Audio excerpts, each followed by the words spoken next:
Another Sunday, another case of the scaries to start your work week. Welcome to the newest edition of the Sunday Scaries, where we have all your gore, lore, and more, covering all the latest horror happenings, slicing open all the latest horror news, and dissecting it bit by bit, finding all those juicy innards. Pour that cup of coffee and turn on your fright light while we take you on a tour of terror. Or, like, I already botched the beginning. Unbelievable. I'm Luke Janesco.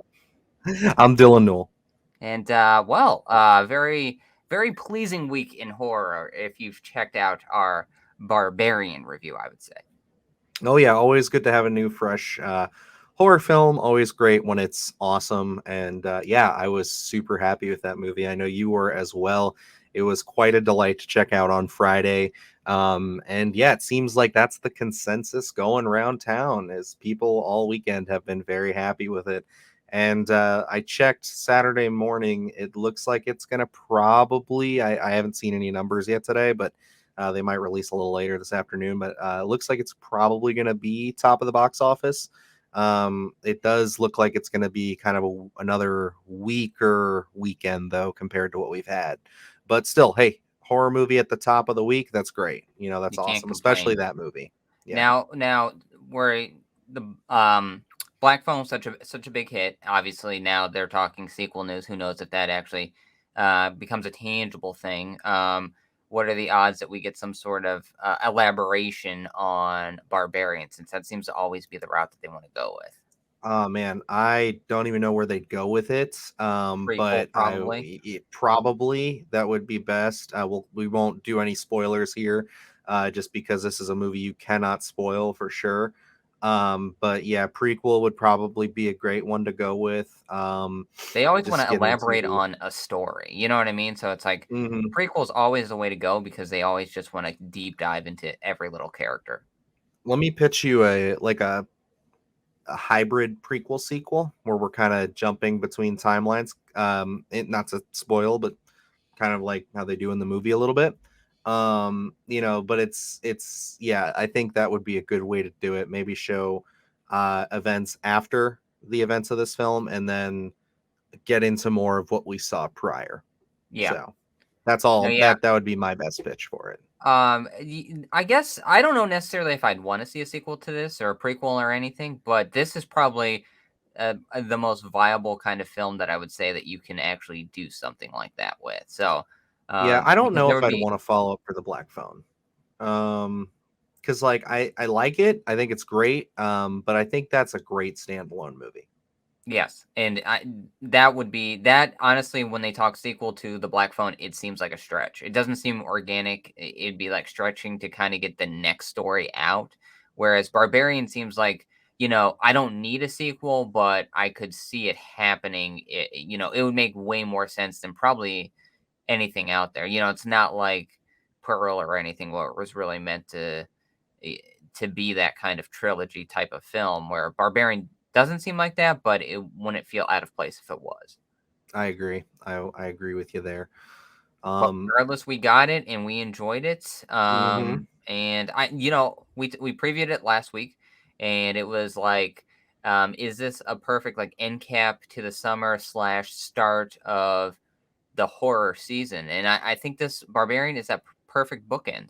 Yeah, no, it really succeeded all my expectations. I was super pleased with it.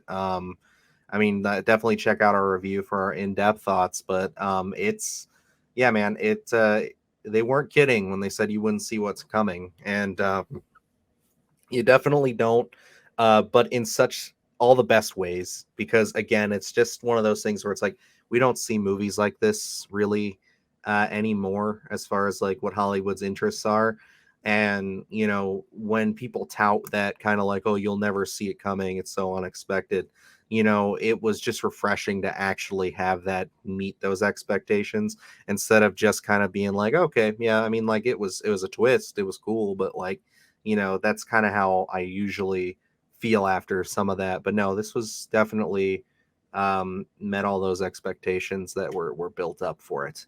Because like Yeah, the movie itself, even just disregarding the twist, the structure of the film, how it even presents itself, it's just all you really can't peg it. You can't say I know what's going to happen here. I know how this is going to end. You just don't. You Yeah. really don't. Well, speaking of ends, I noticed that you did a short for the Halloween Ends TV spot that seemed pretty Yes. pleasing to you. I don't know Yeah. if you're Did going to you? bring that up, but I found a great segue, so I was like, Hey, oh, I wasn't really thinking about it. I know I said in the short we might talk about it for a minute, but yeah, I'd love to talk about it for a second because we're basically on Halloween watch. We don't have any Friday the 13th updates, so nothing this week for that, dead in the guys. water. Yep. We'll see. Maybe give us another couple weeks. But yeah. Did you check it out? Did you see the spot? Yes, I did see the spot. I mean, I thought it Yeah. was a unique take on it. Did it really add anything to it? No, it really leans on the nostalgia I feel of the Halloween series, which I mean I think they've been doing thus far anyway. But it was a nice spot. Does it really get me more excited than I was previously? Not really, but it was a nice little It extra piece. I'm getting more excited as we get closer. I always do. I mean, I have my gripes and criticisms with this David Gordon Green trilogy so far, but like, it's just one of those things where it's like I still get excited for a Halloween movie. I still get excited to see Michael on screen. It's just it's gonna be fun. It's going to be a cool weekend regardless of the quality of the film, I feel like. But like, it's just one of those things where I really appreciate after two films of just them giving away scares and kills and things like that, that these are really staying restrained. And I honestly feel like probably most of the trailer, the first trailer we saw, a good 80 to 90% of it, and then almost the entirety of this, I feel like this is all within like the first maybe half hour of the movie, Yeah, maybe the first 20 minutes, because the footage is all so consistent. Like it's really only hitting a few couple of bullet points here, and I just don't think that's going to be the whole story from what we've heard. yeah, So it's just like I really think that we're only seeing the first half of this movie, and I know that they made a really big statement about we are going to keep this under wraps. We don't want any leaks like we've had, because I know that really put a damper on Halloween Kills for a lot of people early on. Granted, that movie didn't hit for a lot of people either, but the full script of that leaked and not much changed from script to screen. Uh, and that leaked what, like, God, over a year before the film came out yeah. I think when it got so. delayed. A So lot of it's people were just like, talking about it. yeah, that was tough. So it's just like it's nice to see them having some restraint though with the marketing here because like I'm just sick of having things spoiled or having people say they know how this is all going to shake out. It's just nice to watch a fucking spot after the one trailer because normally nowadays I just want to see one trailer, usually the teaser trailer, and that's it. Because they give away so much. But it was just nice to kind of watch it because it's always a gamble, Yeah, on when you throw those things on. It's like, am I going to see too much? But no, I was really surprised with that and really pleasantly surprised with it. yeah. No merit to the quality of how the film's going to turn out, but just great to be able to participate in some of this marketing and not see the whole film. Yeah, and I mean, I think they're kind of really figuring out that they can just rely on the nostalgia and the name value of the Halloween franchise. I mean, you didn't really need marketing. Maybe a case could be made for the 2018 to kind of remind a new audience of that original film. But in going into Halloween Kills, you didn't really need any sort of marketing, I don't think, because the audience was there from that 2018 film. And same thing here, where uh, you know for better or worse, if you've been through Halloween 2018, Halloween Kills, you're gonna see Halloween Ends, whether it's in the theater or on Peacock. I think everyone's gonna make that commitment, especially now that it's easily accessible via Peacock. So I think you don't really need too much here, and I think we may have spoken about it initially uh, when we kind of did our reaction videos, the shorts and everything, where you can be very reserved in your marketing here because the Laurie versus Michael is the selling point. You don't not much needs to be said there. We want to see a definitive end.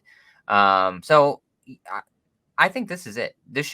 We shouldn't get anything else. I think they did release that. Was that I don't know if it was this past week or late last week where they released that image of was it Michael and Laurie and was he stabbing her or something? I remember Yeah, seeing there it. was an image again. I It might have been early this week. It could have been on Labor Day.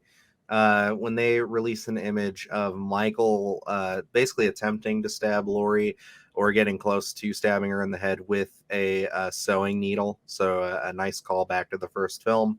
Getting a little revenge there.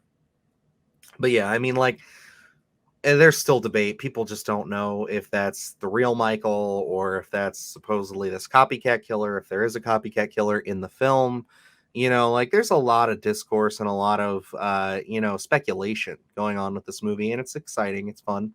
It just adds to that hype. I mean it when I say the hype train for me left the station after that, because I am excited. I'm interested. I'm curious. I want to know what they're doing because they're touting themselves as really changing the formula here, trying to do something a little different, trying to make up for past mistakes. And like I'm all for that.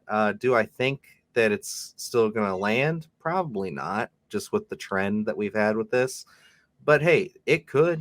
And this one might be the first one to really tank with general audiences, like on a big way. Because like I feel like Halloween Kills was pretty mixed. Yeah. I still know a lot of people that have fun with that movie. But there were a lot of people that crapped on it. But like, there's a lot of love for 2018 Oh from yeah. general audiences. A lot of people love that. It's really, once you get into like the horror fans and the kind of the community there, that you start to see that discourse a little bit. Um, Yeah, it's divisive. yeah, And watching that 2018 film breaks my heart every time. But we'll get into that very deeper into soon. October. But one of the things I did want to bring up about Halloween Kills is I think it was what Trick or Treat Studios released the that mask. Did you see that? Yeah, no, I Um, did. I You get thought to that was an see it, interesting take on it. I the think mold you and the may have said decay, it. What was that? all the mold and Yeah. decay. I thought that was very, very intriguing. Very different look, very aged, and I think maybe it was you who said it. I think you said it on at least one of the Splattercast to Sunday Scaries. I'm not sure. Um, I know you said it to me, via not being recorded. Say what you will about this trilogy, but they've done really well with the mask, Oh and yeah, I mean they've um, done great with Michael. I think yeah, like his presence, his performance, just what he does when he's on screen. He's electric. He's entertaining, and he's exactly the kind of Michael that I'd like to have in my movies. Really, my only complaint is also a generalized complaint from a lot of hardcore Halloween fans is like I'd like him to be a little bit more of a stalker, a little bit more hanging out in the shadows, not so much with the I'm just kind of running up and slashing people and killing them. I want to see the hunt a little more, but again, that comes from presentation as well. yeah, It's not necessarily anything I can put on, the effects team that's making the masks or the performance. James Jude Courtney's killing it, and Nick Castle being in a couple of those key shots is also fun. Like it's great. I have both the figures, so I mean, like I love the look. I really appreciate it. Like and that's what I'm obviously a little bit of a mask collector. Some of the ones that I do see that I just need to have, and looking at the all the Halloween masks that are available, a lot of them are which David Gordon Green wants us to forget even exist because those installments are not part of this universe. Looking at that original, maybe two, where it's like, oh, okay, I could own those or one or the other, but you don't need all of them. I think looking at the David Gordon Green trilogy here, I would love to own all three. And I do have the Halloween Kills one. I definitely want to pick up that newest one, and then obviously there's the complete the set. I would get that 2018 one because they mhm. all have such distinctive looks. I think that is one of my big selling points. And yes, I agree that Michael has been handled above and beyond, perfectly. I think in a lot of this stuff, the stalking aspect, I think that more so goes maybe back to a new audience. A lot of people trying to go back and revisit the original. I think it suffers from the same thing that I think The Shining does, where a lot of people say it's boring. New audiences say it's boring, because uh, they don't they don't have the patience to kind of sit there and wait for that slow burn anymore. So it's like you have to get. I Halloween Kills was pretty indicative of that. I feel where it's like we get right into it. There is no pacing. It's like right out of the gate where we're killing firefighters. We're going to the next house and we're stabbing a lady. And it's cutting her throat and then stabbing the guy 10 or 20 times. So Yeah, it's like. it's a different tone, it's a different audience. So I don't think we're really going to get that kind of voyeuristic Michael, at least not in this trilogy. Maybe later down the line, maybe they'll try it, but There's a time jump, so I mean, we could definitely see a little bit more of that, especially with the copycat killer. You know, they might want to differentiate them a little bit. So we will see. And not to extend this conversation any longer than it needs to be, just because we do have a few topics and obviously our weekly segments we want to get into. But I I have a fantasy of, and now that I have the first two films digitally on my computer here, I have a fantasy of like taking all three of these movies when Ends comes out on 4K and taking copies of them and just kind of doing like a machete cut myself of just like kind of trying to cut together almost this 4 hour long version cutting of out the the movies. unnecessary. Yeah, really cutting off the fat and, you know, really working around some of the stuff that I'm not a huge fan of. And, you know, just trying to see if I can make a nice, cohesive story. You know, at least here, I think it's doable with 2018 and Kills. Yeah, I think it's very doable. We'll just have to see with the time jump in this one, because I always said before the film 2018 even came out, I said I would love for this movie to open with a flashback scene, and yeah, then we get that in Kills. So yeah, you got to know how excited I was with that in the theater. yeah. I was just like, damn, David Gordon Green actually listened to us, and he's, you know, he's fixing this. Like it's great. So I get on that high, and then you know the movie continues, and then by the end, I'm just like, it's still not for me, but it's great. Like I mean, it's they did some stuff, you know, they tried, you know, but it's, you know, it was cool, it They was gave a, fun. a, a variety. I mean, like going out of 2018, it's like, what do we do here? Yeah. Other than play the greatest hits. So, I mean, they tried to make a different film. I think. I mean, does it resonate Mm, with me? Maybe not 100%, but I guess that's a deep dive for another time. another day. Another day. Absolutely. I want to mention before we transition though into this, I did. You always mention we got to pop our coffee and stuff. I don't really drink coffee at home. I usually just buy it. But I did pick this up yesterday at the store. Uh, Mountain Dew released its Halloween flavor Voodoo, so I figured I would Do they always do give it that? a shot. Yeah, they do it every year. They release something. It's a mystery flavor. Ooh, smells interesting. Okay, so it's always called voodoo, but it's a mystery flavor. Yep. Maybe, And maybe I'm gonna go blood orange. no, it smells citrusy. It's a little I'm candy gonna like. I go don't know. blood orange. That's interesting. It's like very candy like. I think that's kind of what they're going for with this. The last year's It's a candy corn. no, not candy corn, Is but it's neat. I think it'd be better cold. This one's not cold. I didn't put it in the fridge yet.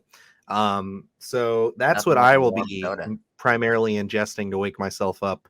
Other than my Rockstar Punch that you guys see that I drink from time to time when I don't want to throw it in the glass. But yeah, this Crazy is man. what I'm drinking today. Some Mountain Dew Voodoo. So We because have I'm a it. We child, we have figured out the flavor here on the Sunday Scaries. It is blood orange. orange. Okay, yes, sure.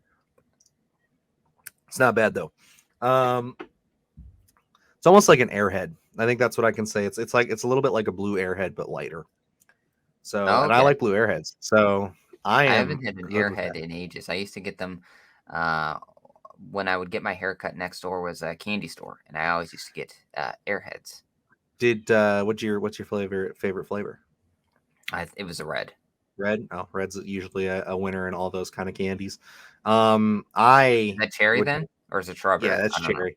Okay. I would get a blue Airhead with when I would go to Regal Theaters with my dad, and he'd get me a little kids box with the popcorn and the Yeah. drink, and they'd always come with a blue Airhead, and I loved it. Takes you right back to childhood. Isn't it funny how those Yeah. things do that? Yeah. Are they vegan? Can you have them? I don't know about that anymore. Might want to check You know into what? I'm that. gonna have to check. I'll solve that case. Update coming next week on the Sunday Scaries. Are airheads vegan? I could look it up Damn. right now, but I'm not going to. Understood. Understood. We need the audience to come back. Cliffhangers. That's all we do here. Just to see what if Airheads are vegan, they could totally look it up themselves. But hey, They want to hear it from here, straight from the source. straight from the horse's mouth. I got you. But let's officially kick off the format here of the show. As we start the work week, we got to start it off with the kill of the week.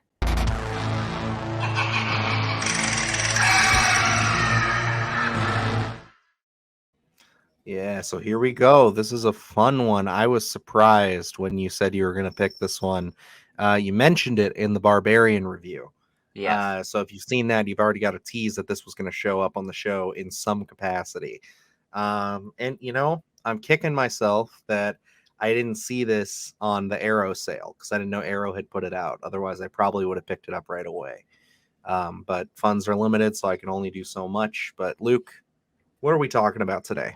Oh boy. Well, was a new one on me. This is one you recommended years ago, I think. It was Honestly, just you said last year. Just it was it would have last been year? Oh last. my It would have been gosh. last October because that's when I first saw it. Okay. Because you said if you haven't seen this, from my love for the Blob, you said if you haven't seen this, I would definitely recommend it. And I was aware of it, but I wasn't sure if it was for me. We are talking The Stuff here this week, which is a very unique film, very low budget, Hmm. 100%. And you can definitely tell, but it's very. It's got. I think that adds to the charm here, especially when you know what you're in for. Going this one, it took me a little convincing because I was aware of it, and I just wasn't sure if I was fully ready to commit to it. And then we talked about in Barbarian, where especially opening up the channel back up, saying Malignant, a lot of those were turning points for me to kind of um, be okay with maybe a little far fetched kind of horror, like a different kind of horror, the basket cases and things like that, where I find a charm and I grow to love them in a different category of something like the Black Phone. Hmm. So this one, I gotta say, I was very pleased with, and I fully committed to. I knew I wanted to do something with it. Started going through like the kills and thinking of which one could I pick, and which kind of led to me, I stopped just kind of lightly going through the kills, and I was like, you know what, let me give this a full on watch, and I'm glad I did. Oh yeah, no, it's super good. I was really impressed with it. It was one that I mentioned to you before the show started. I'd seen a Good Bad Flicks video on this a while ago. He did a really nice deconstruction of this film, and its history and everything. So I was really eager to pick it up, and it was on Vudu with the disc digital. So Oh, I only paid like $1 or $2 for it. So it was just last Halloween. I was just going crazy with that's a it. steal. Yeah, and it was super good. Like I was super happy to have it. I threw it on there, and yeah, it definitely was a fun ride. It was really when I first started, I was kind of just like, okay, we'll see how this goes. It's a little cheesy, but as the movie progressed, it's still cheesy. It's still fun, but it's just Yeah, like it holds your interests, and the characters are great. And I just think that overall, it's a really neat take on that kind of blob like story. yeah. And yeah, I mean, it's still scary as hell at the end of the day when you're looking at it. Like, I mean, just the concept alone is pretty wild. So. Yeah, and before we jump into the kill, the only question I have is, I guess maybe if you haven't seen this yet, this kind of does spoil a little bit toward the ending of this film. So I don't know, maybe we should put a little timestamp in the bottom to say jump to here, Uh, because if Yeah, I you, mean, we could if you want, like, just to let you guys know. So if you do not want to get the stuff spoiled for you, yes, because yeah, it's a fun watch. Doesn't really spoil a whole lot, but we'll do it out of courtesy. for you guys, for the team. But go on. Oh, well, let's just hop into it. Let's take a look. Okay, so let's Now see this what is we like got. toward the end of the film, close to the Got end, it. not the very end, but we got Chocolate Chip Charlie here, coming in to butt in on a TV interview, thinking everything's fine and dandy, but turns out not to be the case here. No, and this movie does have that body snatching element to it as well that we seem to love. Things like The Thing and you know Invasion of the Body Snatchers, of course, all that. But it's really neat because you never really know who's been infected with the stuff until obviously you get a situation like this. And yeah, for it being a pretty gruesome kill, it does lack a little bit of gore that you'd expect, but I think it's even creepier in a sense because it just shows that he has just been fully consumed. Yeah. by the stuff. And, I love the concept here of the stuff takes you over, kinda living inside you, and then when it's ready to come out, it just basically destroys you as it comes out. Doesn't Hmm. even care, so it's, you're just a byproduct at that point of this stuff, so Hmm. I love the look here, it looks like marshmallow fluff. This guy is just pounding it with the electricity. Look at that. Look at those effects. Oh yeah, no. Like I said, low budget. You even said it yourself, very low budget. But I mean, it's effective. It's still because like watching this movie, you understand where they're coming from, how far they've gotten to this point, because like they really go through the ringer with this, Yeah. and yeah, it definitely takes them on a ride. And there's that whole element of the factory where it's being produced and being recreated and everything. It's just like there's a lot of those Halloween 3, the Blob elements kind of combined into this, and Yes, it's pretty neat. and and there's really is a smart element to this film because they kind of get into that whole FDA being approved, and Coke doesn't have to divulge its kind of secret recipe as to what makes Coke taste the way that it does. So then the stuff doesn't have to either. Yeah, I think that's kind of a little bit of a commentary on the food industry, probably drug industry, things like that. So I think this film does have a story to tell while being a little low budget, tongue in cheek. There is a lot of conceptual horror in here where I just love the concept of that body snatching. It's host while it sits inside of you and then bursts out. Because yeah, this is very similar to the blob, but the blob is very much its own thing. It does not take you as a host. It just consumes you, and basically melts you. So this is similar, but it's different in its own right, I think.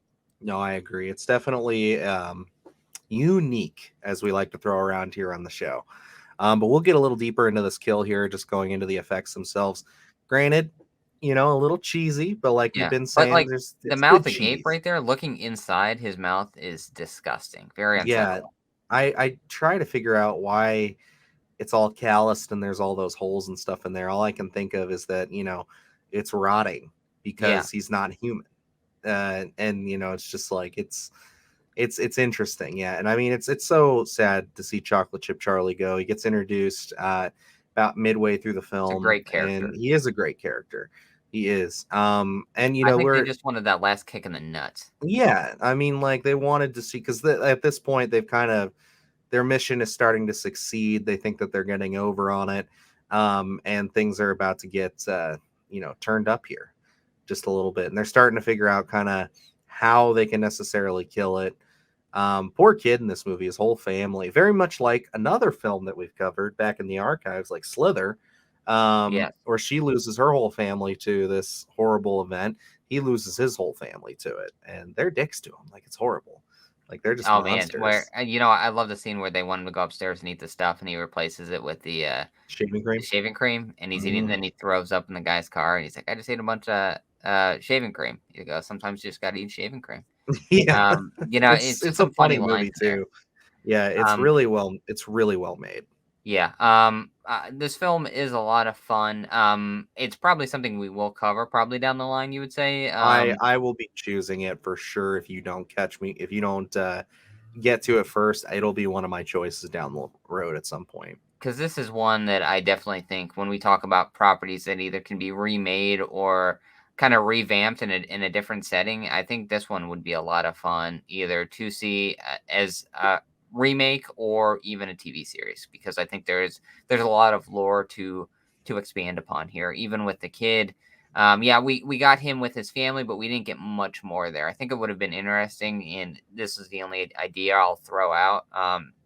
If we ever decide to expand upon it, fully in the Splattercast. But just like an idea of they had like instead of an ice cream shop, they had the stuff shop. You know what I mean? Where it was like a standing area, which made me think of it would be very interesting to have almost an ice cream man, but it was the stuff, and a guy just going to neighborhoods. So it was more so the kids being taken over by the stuff rather than anyone else. I think that would be a fun concept to It kind of would be. explore. No, that's very neat. Where it's just like he's just like kind of moving through very covertly and Yep. just selling the stuff. No, I like that. That's neat.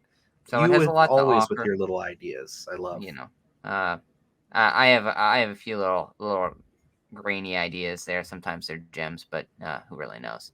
But this one, great film. If you haven't seen it, well, we just spoiled a little bit of it for you, but you can still go back and kind of get the full story. It's not I about the think destination; it's the journey, my friend. exactly. Now you know what to expect. So when you first are introduced to Mr. Chocolate Chip Charlie, you're already going to be missing him because you know what's to come.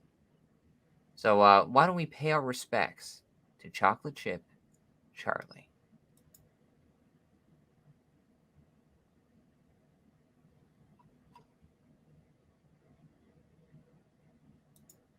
Poor bastard. Literally Yeah. never should have happened. But and it's kind of a shock too. You know, it's just like you don't really pick up exactly when it happened, but Well, you're not really expecting, that to, mhm, because he leaves, he's introduced and legitimately within what 10 minutes he's gone. So mm, you're not really expecting to see him back. In fact, I forgot about him initially. And then when he pops back up barging in, it's like, oh wait, yeah, this character was here, and I did enjoy him quite a bit, and then instantly taken away from you again. yeah, unfortunately. But hey, it is what it is. It's what we have to deal with. Rest in peace, Unbelievable. Chocolate Chip Charlie. Oh boy, we will never forget maybe a NECA figure down the line. Probably not, but it would be fun. Probably not for the stuff, but hey, they're gonna run out of stuff at some point, so why not do the stuff? Exactly. I'm excited. It won't happen, but still, I'll live in a world where it does. Wouldn't it Um, be nice? oh man, but we can move into our next segment here of things that have actually happened here in the real world. The history of horrors. Trapped in the Middle Ages. All right, you primitive screwheads, listen up. Yeah, so what are we talking about today, Luke? Oh, sir, we are talking The Curse here. Now we're this is released on September 11th. This one was, I believe this is, oh my gosh, I forgot. I think it's a 1987 film, to be honest. But it's directed by David Keith of Firestarter. Yes, the same one. Hmm. It's an adaptation of H.P. Lovecraft's The Color Out of Space, starring Will Wheaton, which is this is his follow up to Stand by Me. Very a very Really interesting choice. Um, interesting. Yeah, to go right into horror afterwards. And there is a very as I had picked this and was doing my research, only light research on this. There is a very morbid story that Will Wheaton has come out only last month to talk about, saying that I guess you would say during this film, with the whole Me Too movement, he suffered some of that kind of Oh no. some of that stuff. So he refuses to actually sign a lot of any posters or any memorabilia from this film. He had to actually not he had to turn away some people saying at a recent convention saying he was not going to sign it because of the abuse that he endured on this film. His sister actually acts as his sister in this film, which he said that she had also endured. So not to put a whole damper on this whole situation here, but it is a very real thing. So I did not want to kind of disregard it while we talk about this film because that is something to keep in mind. Yeah, no, that's rough. That's we talk about this whole Me Too movement that's been kind of prevalent since 2017, where people are getting outed for this. And I mean, it's important. It's good that these things are happening. But it is tragic because you just never know who gets swept up into it. I mean, even actors like Brendan Fraser, who you wouldn't expect it. Terry Crews, you wouldn't expect it, but they were assaulted by these top level execs, and I mean, it kind of shows that nobody is safe. Yeah, it's a very real Um, problem. it And is, and it's now just I mean a power and play, and it's horrible. and where, there's getting some uh uh kind of retribution now, but I feel like it's probably only such a minimal amount, considering how volatile, a lot of Hollywood tends to be. It's like we don't even know all the stories out there. This is probably such a minimal tip of the iceberg kind of thing.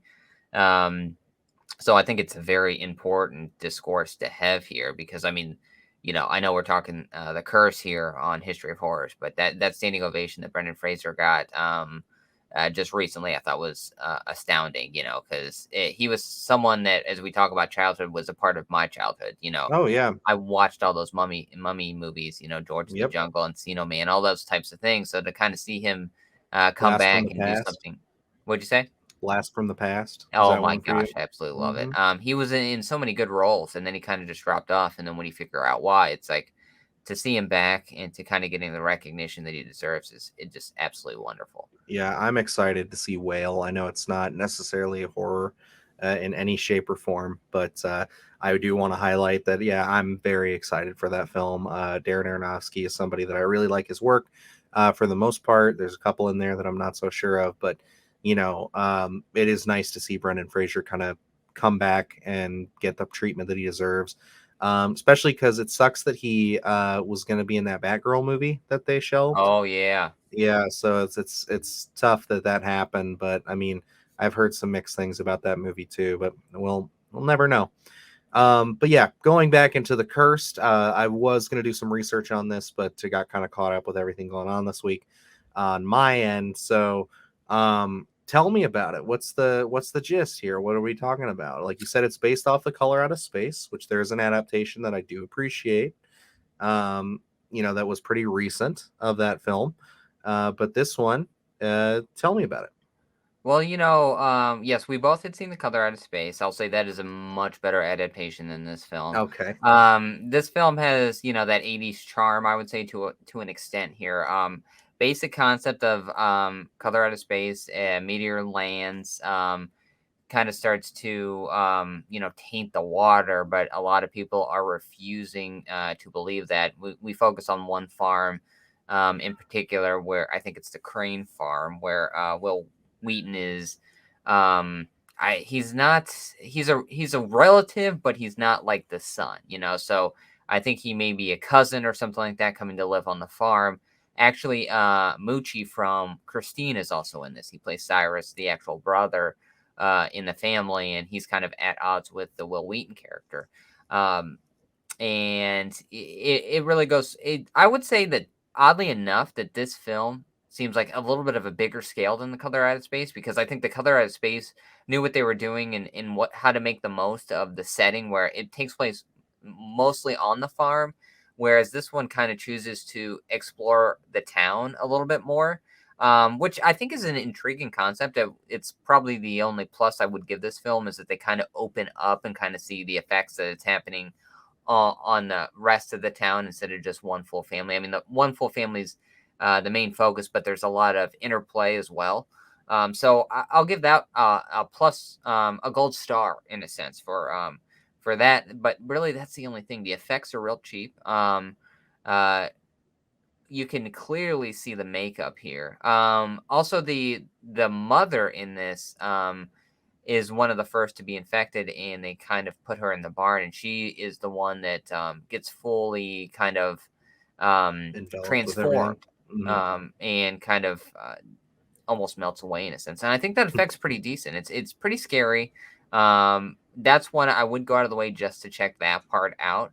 But it's a film. It's Yeah, that it is. But I'm curious to check it out. It'll definitely be something I'll watch here in the future, probably. Just to kind of at least give my 2 cents onto it. I do like the Color Out of Space story. yeah. I It's think that that's definitely something that's worth coming back to. I feel like every few years, yeah. just to kind of give a new take to, because it is very unique, and there's definitely different ways you can go about it. And that film was it 2019, I believe that one came out. Yes, it was right before the pandemic. And that was one when we were discussing Splattercast was on my list of things to discuss. So that one will be on the docket eventually. And we'll probably do a deep dive in comparison to this 1987 version. Now, the 1987 version did spawn two sequels, all of which are called The Curse 2, The Curse 3, but have nothing to do with any of the other ones. It's just name only. So Mhm. there is I guess, the Curse universe out there, although they have nothing to do with each other. The Gotcha. other two I Okay. haven't seen. And this one is actually part of a 2-pack of a Scream Factory release that is out of print and very expensive. Too expensive for the quality of this film, to be honest. Gotcha. Okay. Yep. Well, hopefully that'll be getting a 4K remaster then, so you can own it at some point if you want to, because they've been remastering everything. Little And I hint will for say I do Goldcast. love the poster of the Curse. That's probably a redeeming quality for me, but that's pretty it. Yes, and but you are it's been a doozy of how many 4K releases we're getting. We are off the rails. There was one when we went to see Barbarian when I was like, this is how Yeah, we it's go. just like what are we doing now, guys? Like there's so many. But yeah, well, I guess that about wraps us up for the history of horrors, would you say? Oh yes, we can move on to more current things happening in the world of horror. It seems like getting back to Salem's Lot is a never ending journey because our GPS keeps rerouting us. It seems like fans have hit another detour when it comes to the release date of the Stephen King property. Initially supposed to be released on September 9th, Warner Brothers pushed the release date back to April 21st, 2023, citing production issues due to COVID. Now the WB has taken it off the release schedule completely, with no indication when fans will get to move into the town of Jerusalem's lot and break bread with some vampires. Is it only a matter of time before this hits theaters, or is Salem's Lot going back into its coffin for all eternity? Mm, I don't know. Yeah. Just go ahead. You go Okay, first. for me, I don't know. Like, we haven't really got anything here. I think there was a release because there was a re-release of the Stephen King book, which had an Like image a of what cover. would be in Salem's Lot, the film. But other than that, we haven't got anything here. No indication of the quality of this film. Is that what's kind of putting this on the shelf? Have as what we've been seeing, where it's like, oh, it's an easy tax write off. Let's just go that route with it. This is being produced by Warner Brothers. Yes. So we kind of alluded to it with Batgirl conversation in the last story or topic, but yeah, I mean we've been talking about it for weeks now. There's been a massive shakeup going over there. Um, I think that this movie has probably been in trouble for a while, considering it's kind of been like it was announced that it was coming out, and you're right, we haven't heard anything, like nothing, not even really any big announcements of casting, no hype being built up for it at all. It's just kind of been something that if you're in the know, you know that it's being made, but that's about it. Like, Yeah. And it hasn't been one of those talking points of like everyone's like, oh, it's an excitement that Salem's Lot's being remade. I mean, maybe when it first came out with the potential there, but now that it's just been lingering with no real updates here, I feel like everyone has fatigue on this without knowing anything because it just seems like it's not going to happen. And so, have we even figured out, is this thing fully filmed? I And there, don't know. okay, I don't know much about that, the status of it at all. I tried to look into it a bit because a few months ago, probably back in like January, I want to say, I was just going through the Losers Club podcast because like my job at the time necessitated me listening to a podcast for 10 hours a day. So, I was just going through episode after episode for days on end, and they were talking about Salem's Lot, and then I actually checked out the film for the first time shortly after that, and I enjoyed it. I thought it was pretty good. It's different. It's a little slower than I was anticipating, but I mean, it's damn near a 3 hour long miniseries. But it's good. It's got some good characters. Definitely something I'd probably want to talk about later on down the road. But yeah, I was like, okay, cool. So we are getting a remake of this. So like, I'm cool to see a nice modern adaptation. So I tried to find as much info as I could, and there was nothing. yeah. Like there was like a teaser poster, maybe that like I don't even know if it's official. But like even pulling up, there was something, and I'm gonna pull it up now while you're discussing it here. Um, Is that my Something cue to stuck talk? out to me that I didn't. It was kind of a red flag. So go ahead. Oh, What do you know about this movie? What have you heard? Where's your nothing really. exposure? only the current news that's been being told. What surprised me was that this was going the film route. Because for some reason I had always just assumed this was going to be a TV show. Because watching the original Salem's Lot, I don't hate it, but I felt like I should have loved it more than I did.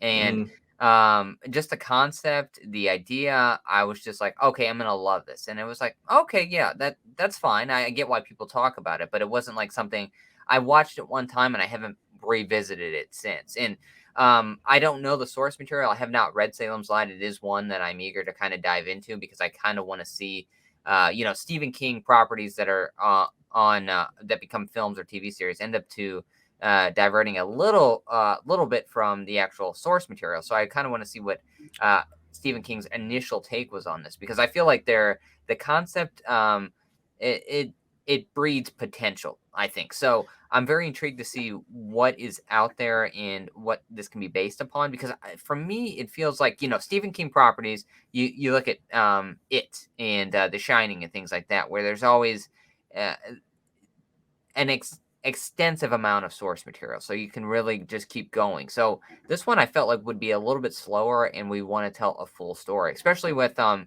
Midnight Mass coming out, kind of being such So uh, good. a prominent kind of vampire property. I thought maybe that was the route that they were going to go, but film being a full length film just feels like this is going to be either a very long film or we're going to be wanting more from it because there's just so much source material they couldn't adapt at all. Yeah, and I mean, like, it could go the route of it where it's a two-parter, they just don't announce it right off the bat. Um, because that worked for him last time. We have varying, criticisms of the quality of the second one, but I mean, it was exciting. Um, so this is coming to us from Gary Dauberman. Um, Now he's got some pretty good writing credits under his name, but he's only got one director credit. But I do want to start off positively and just say that he's written everything from It Chapter 1. Okay, so I know Luke's like, there's some potential there.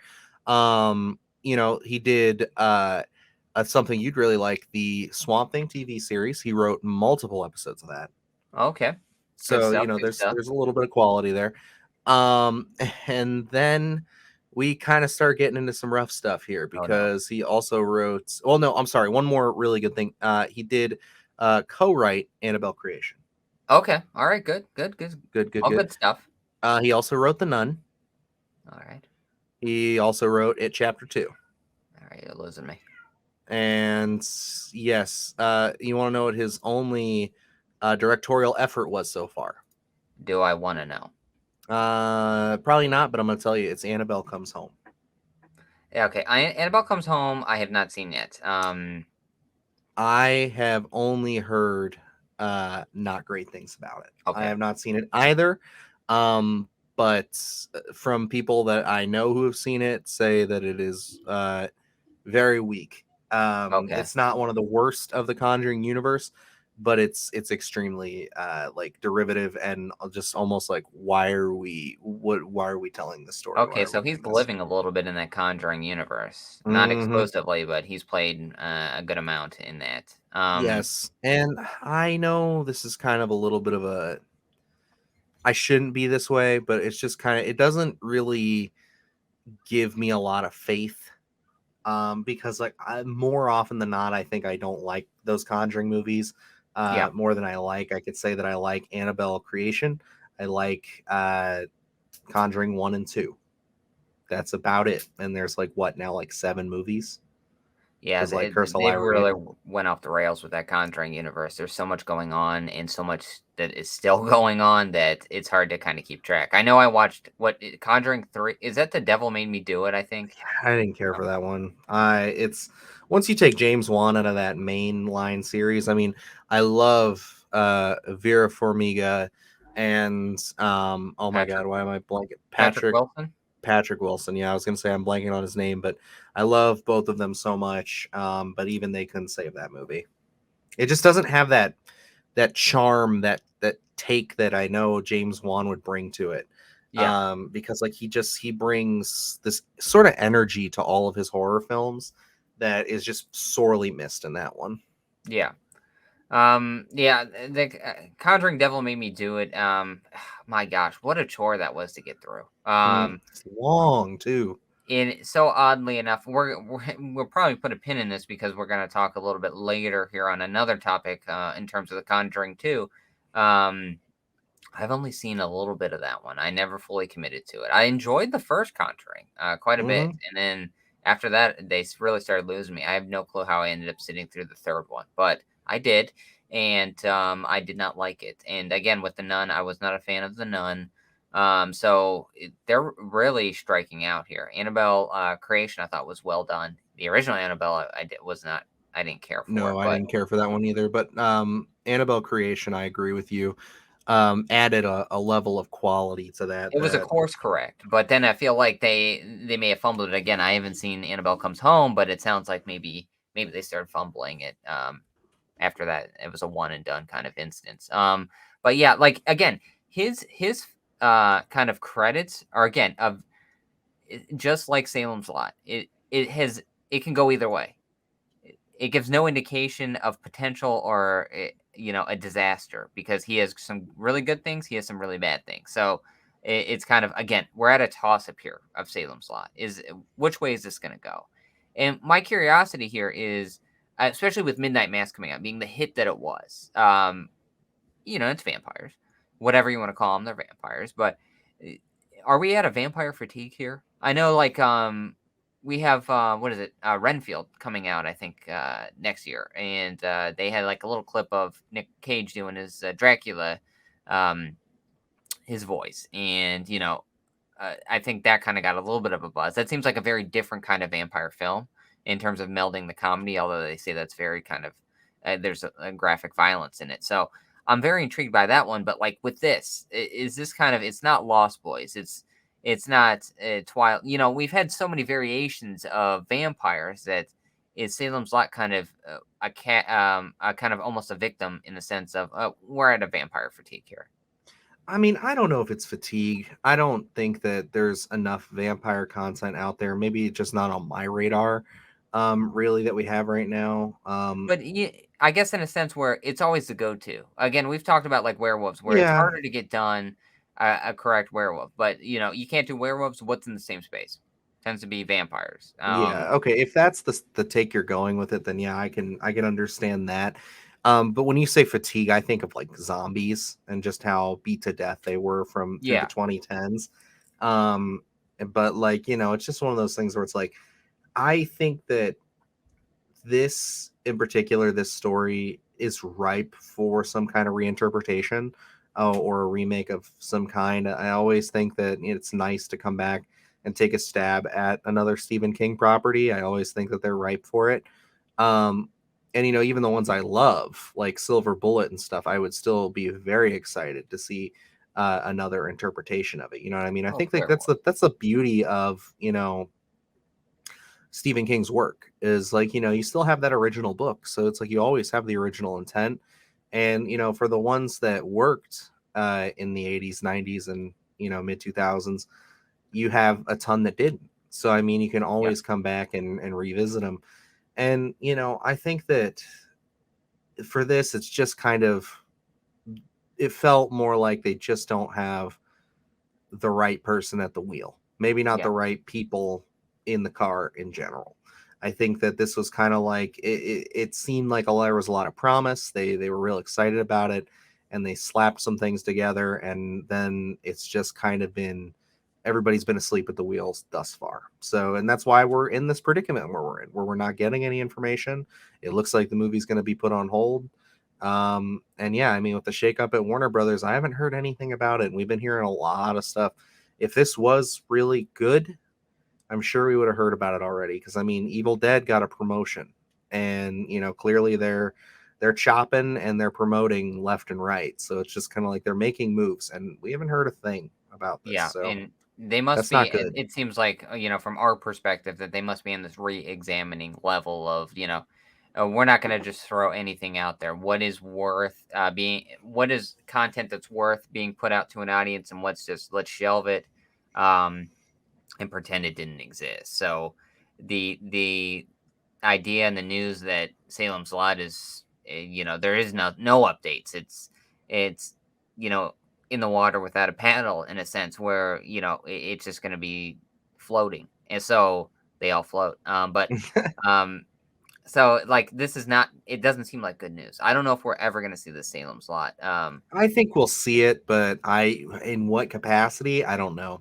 Would this go straight to streaming? Maybe. But I think that unless they really turn it around and a strong marketing campaign comes out, we start hearing some good things. Because again, we haven't heard much of anything, which is never a good sign.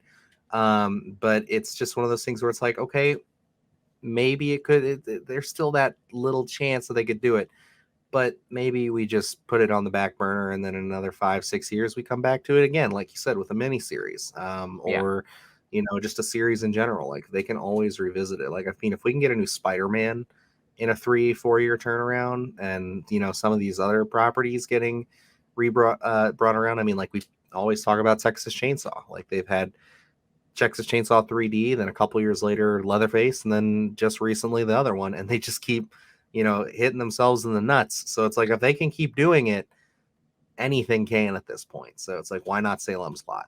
yeah. And in this one, it's such a it's not The Shining. Salem's Lot, at least for a more contemporary audience right now, I feel like is a really lost property. A lot of people, if you say that Salem's The Lot, a older lot of people, generations would be more familiar with it and appreciate it, but you're right. yeah, Like, it's not it's not something that kids grew up with, like they did the Tim Curry version, and they can yeah. like point to it. So if this gets shelved and put on for a later date, I don't think there's going to be a big uproar for most people, and I don't think the expectation is there in terms of going into. I'm going to be terrified of this film because a lot of people are probably not even going to know what it's about. Yeah, and I mean, I'm just putting this out there. Obviously, we've brought up Midnight Mass as a comparison multiple times already. But I mean, if you do want to do this right, put Mike Flanagan in charge. He's already worked with plenty of Stephen King properties. He's been doing a lot of smaller ones, so I think giving him, I mean, Doctor Sleep was pretty big, and we don't necessarily agree on that one, but I still think the guy has nothing but best intentions and the best likelihood to maybe take this property and do something with it. We've seen him work with vampires, so Yeah, we yeah, know what he would bring to it. And I think that, because the thing about Salem's Lot as a story is it's not, you know, vampires running around, murdering people, being very violent and in your face. It's not a 30 Days a Night or anything like that. It's very social. It's very slow burn. And, we're kind of more watching this town slowly become infected, yeah, and it's very much like Midnight Mass. So it's like, I think that, would he do it? Probably not, because it's too similar to his stuff right now. But maybe 10 years down the road, maybe. I don't yeah. know. We just have to see how he feels about the material. Yeah, and um, there are a few things that Mike Flanagan's kind of body of work. Maybe I don't necessarily agree with, but the guy's a hell of a filmmaker. So it's kind of Hmm. like I think he would be the right person to put in charge here, or at least oversee a lot of things if he's not going to full on direct it. Um, And I we've think got that the could be an Midnight intrigue. Club coming up soon, so I'm excited Yeah, for that. So, that we'll be covering it 100%. mhm. But I'm intrigued. Salem's Lot is something that I would love to see a different take on from the original Toby Hooper one that we got. So I am anticipating it. I just don't know if this is the version we're going to end up getting. Yeah, I agree. It's just tough to know, tough to say. We'll see what Do I happens. hope we can figure it out? I do. But at the end of the day, it's we're just gonna have to wait and see. Let's Still move into waiting. our next bit of news here. Siegfried and Roy, Penn and Teller, Keenan and Kel. One without the other always seems like there is something missing. Although Jordan Peele has made a big name for himself with a lot of successful solo projects, nothing gives you goosebumps more than hearing that Key and Peele are back together again. The pair is making their return in animated form this time with Netflix's newest stop motion comedy horror film, Wendell and Wild. It will hit the streaming service October 28th. Adding to an already jam packed horror lineup for Netflix this year, will this tongue in cheek, lighter side of horror be something you're fitting into your viewing schedule, or is there just too much slicing and dicing to make time for the new Henry Selick film? Dylan, I know you kind of have, I don't know, at least from my perspective, seems like you have a little bit of a um, volatile relationship with some of the gateway kind of horror properties. I know you're not a huge fan of Hocus Pocus, and a lot of things. So is this one going to be something that you're intrigued by, or are you going to stick with that mainstay horror stuff that It's you love?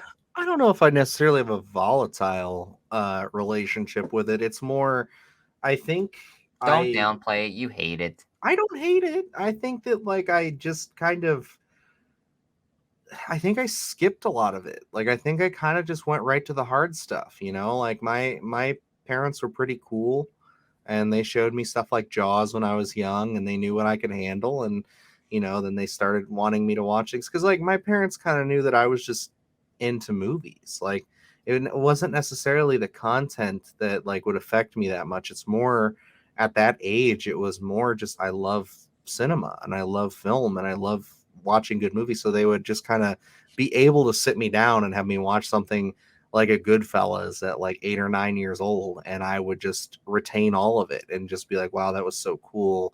I love everything." And I'm talking about shots, I'm talking about all this stuff. So it's like, you know, it's one of those things where it's like I don't necessarily think that this stuff is bad. I like it. Like I mean, I think that it's got its place, but for me, I just think that I grew up with a little bit of I don't want to sound pretentious, but more of an advanced taste too early. Like I think that Hocus Pocus again, I just didn't grow up with it. I love Halloween Town. I've said that a couple times. I think that I could go back and watch some of those.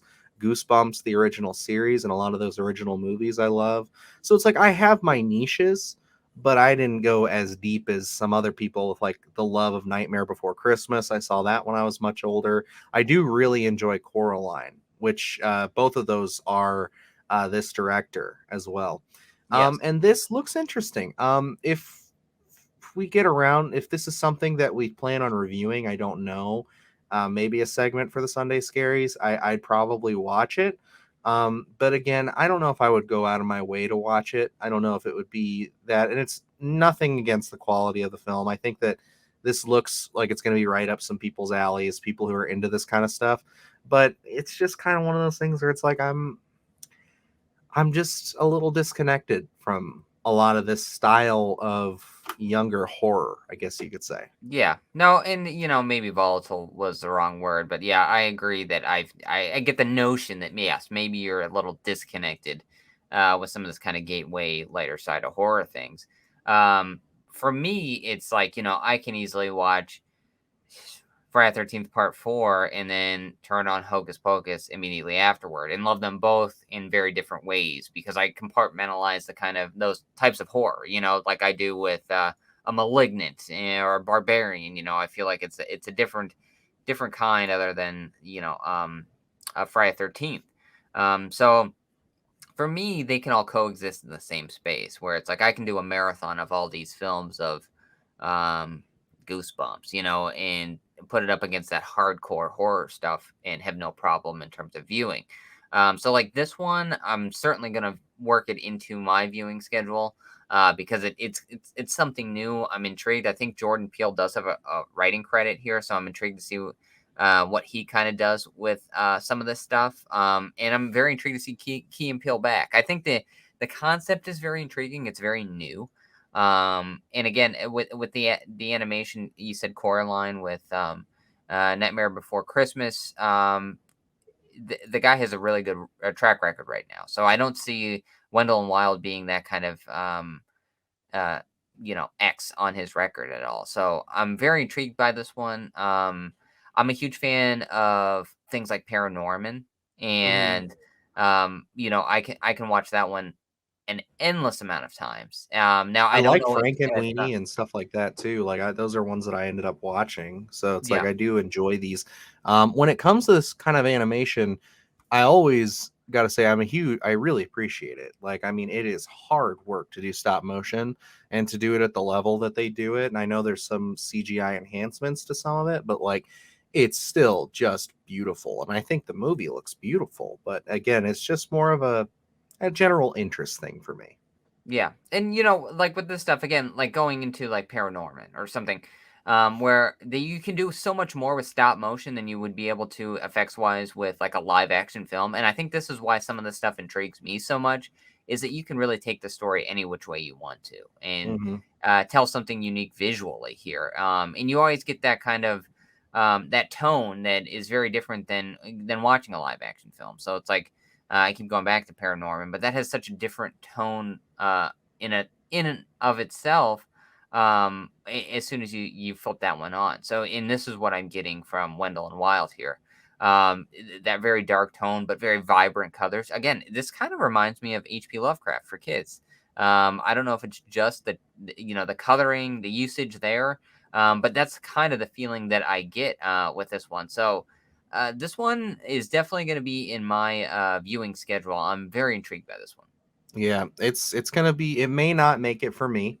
You might have to solo review this one if you do end up checking it out. But it's just one of those things where it's like I only say that now because we have such a stacked October Yeah, with all the content coming out that we're gonna be covering on top of what we're making for our October content. So it's just gonna be a very heavy month. So it's like I don't want to commit to it, but if I end up throwing it on, then I would love. I'd definitely talk to you about it. I will definitely be talking to you about Hocus Pocus though when we get around to that one. So you won't be alone for that because my wife, like I've said, is a huge fan of Hocus Pocus. So I'm already scheduled to watch she that. has So taste. yes. So I'm already in the books. Like that's I will be watching that You're signed regardless. up. We'll do So a review on that one. yeah, You're committed. You're gonna have to watch that first one as a refresher, though, sir. So I watched it a couple years ago, so like I get the gist. I know, but all right, no, I'll you watch fully it. commit. You watch that first one. We own it on 4K, so it's one of those things where it's like we do have the movie. So okay, I know. You have no excuse. We're gonna I do a got it commentary for for it to make sure that you watch it. her. There we go. But yeah, anything else you want to add to the gruesome twosome there? No, I'm intrigued.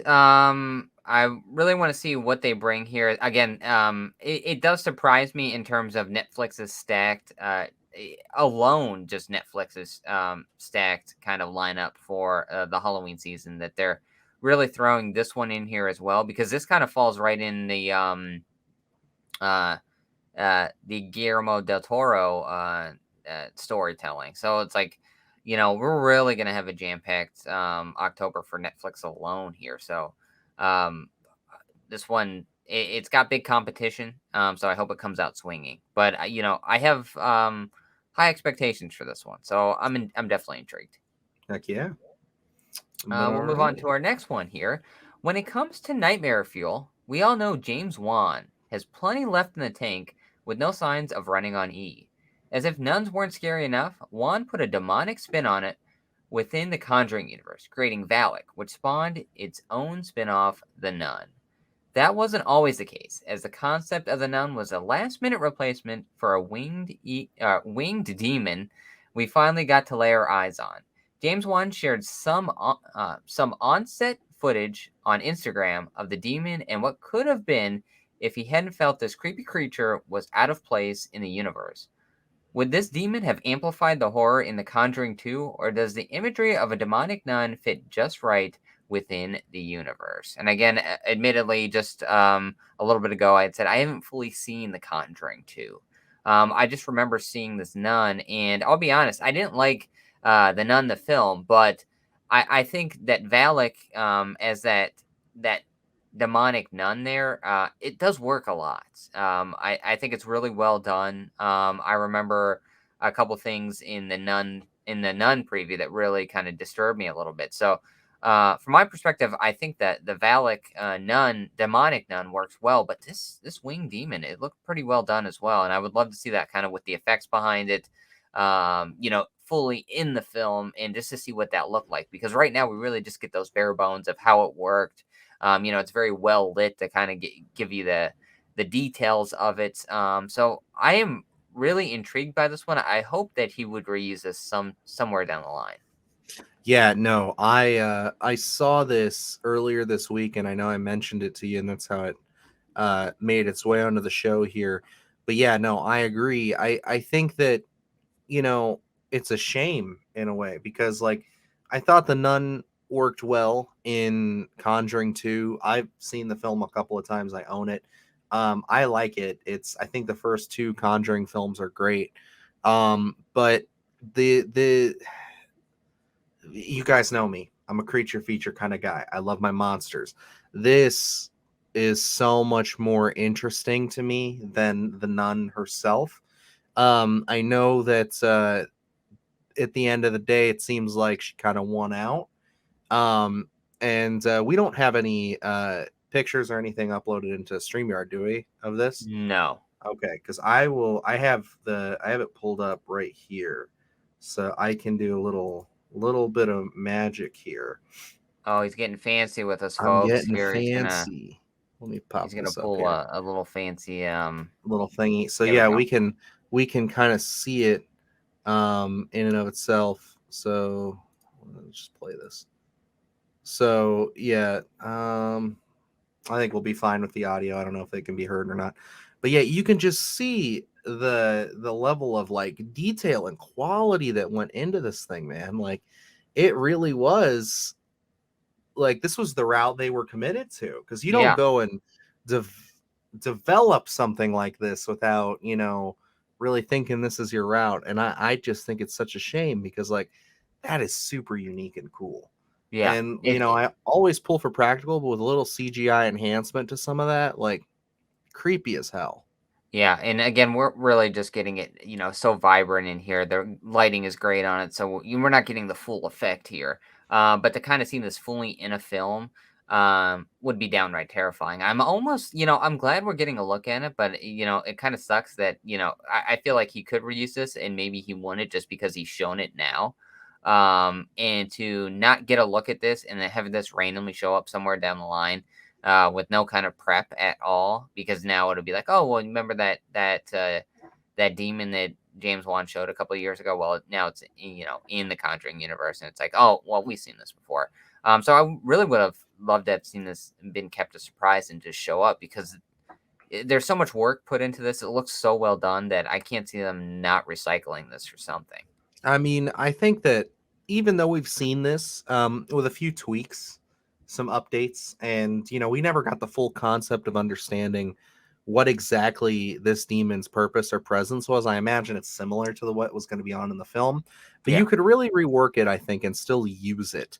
Because yeah, I just think that it's excellent. Like it's really great work from the effects team and everybody involved.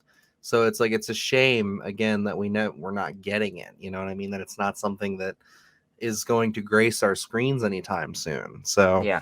And I feel like it would be such a different dynamic, because you look at what Valak became with the demonic nun, and that's very much I guess you would say more so a humanoid form. You know what I mean? Where it looks like a person, whereas this demon is very much a creature, where it's an otherworldly form. You can't really make that comparison to human because it's not. And for me, sometimes those creatures like that are the scariest, where you know, they are so otherworldly, and the more I guess you'd say otherworldly that they are, the scarier they become.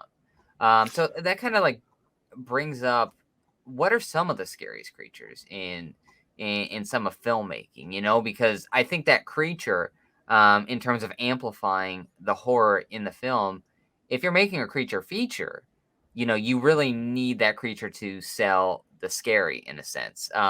So, like I know you're a big creature feature guy. What are some of like the biggest, I guess you'd say, the most well done creatures from your perspective? And I prefer. I'm not really talking like werewolves or vampires, just because they are the usual suspects in a sense. Do you have any kind of like ones that are kind of offshoots of different things? Things that we don't see, that were like a one and done, that we never saw saw again because they were so unique. Okay, so with this, obviously, I got to go back to before, and I know very safe bet here. The Thing. I mean, like that is Yeah, just so unique in the concept of just being able set the to standard. be brought into so many different forms. The concept is beautiful. The execution was perfect. I mean, like it is just one of those things where it's like I absolutely adore it. Without getting too into specifics, I probably because it is still so fresh in my mind. Obviously there's one from over the weekend here, not to spoil much, that I thought was pretty well done. I'll leave it at that. But yeah, I mean, like if we're talking some of the more unique one-offs, um, got to give me 1 second here to kind Let of. me let me throw one at you Yeah, here. you go for it because I Um, I want to I really want to one pull deep one into my that sticks brain. with me, like in terms of just imagery, and I mean the concept behind it again is also terrifying, but the imagery alone is the Pale Man from Pan's Labyrinth. Okay, Um, fair. I think is absolutely terrifying with the eyes and the hands and stuff like that, and just such a scary kind of creature design. I think is just so unsettling to me that as soon as they step in that world, it's like uh, such a different tone. It's like, and that's something where where things that keep you up at night. I feel like the Pale Man is one that it is absolutely terrifying. No, I So like get you. that's one that always sticks with me. Um, what I can kind of throw back at you then would be one that I recently checked out and got reconfirmed for me was The Descent. I think Yes, that the creatures in that are really unique and well done. They're very simple in their design, but just the stuff that's brought about it. A deep cut that I wish I could kind of. I don't want to go through all this again, but I was gonna pull images of. If you've seen it, is and have you seen this movie Black Sheep? no, no, no. We always make this joke. Remember? Yes. Okay. But there's uh so there's a there's I don't know how to say it's so there's a creature at the end of that movie. Yes, And it's very unique. It's all practical. It's very cool. For a film that's a little cheesy at times, I thought that it killed it. I think that it's a creature's really well done. Is unique one if it's a deeper cut that you're looking for. that early two Um, thousands? yeah, it's like 2006. I want to say Oh, like okay, here, I mid. can Okay. pull it up here real quick. Yeah, 2006. Available on Tubi right now if you are No interested. way. Have you I been looking just for that film forever? Yeah, I have it on DVD. So it's Oh, like, yeah, no, I do. I got a DVD copy when I worked at the Exchange. So it's one of those things where it's like I was able to snag it. I'm not letting that go because Lord knows when that's going to get upgraded to something there.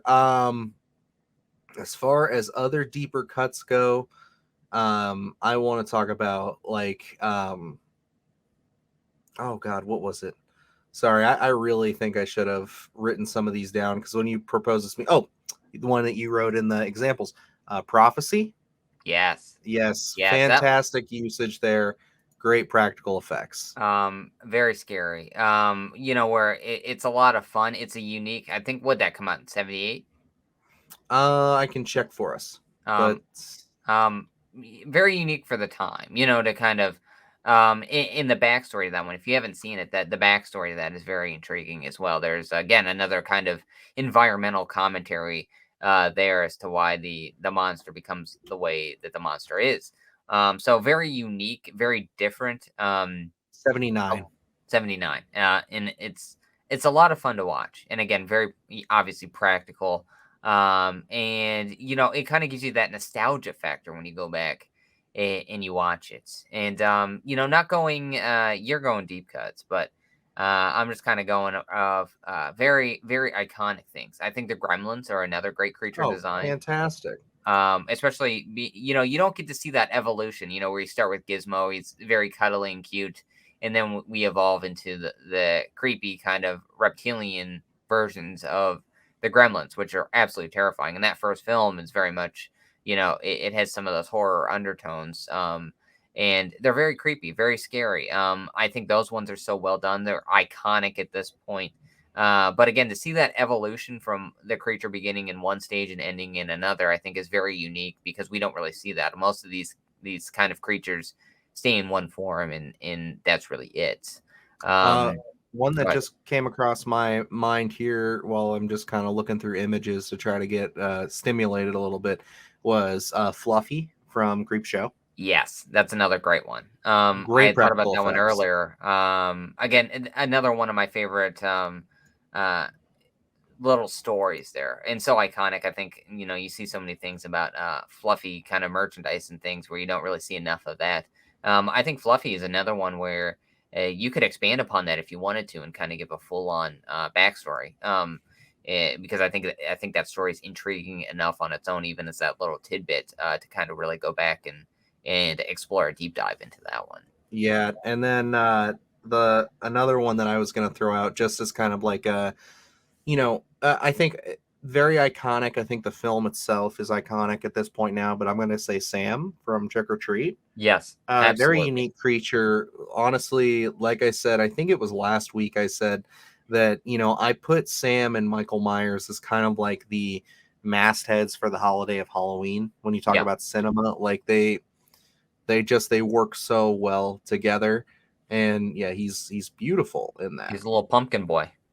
Yep, just a little and just the idea of, and not to turn this into a whole trick or treat podcast here, but like the idea of him getting shot and his like entrails and guts being pumpkin guts, just Is so cool. so much fun. So Fucking well love done, a that. great design, and I'll give you another one. Krampus, I think, was a lot of fun as Oh well. yeah, and the fact that we never see the beast's true face, Yes, so cool, so well done.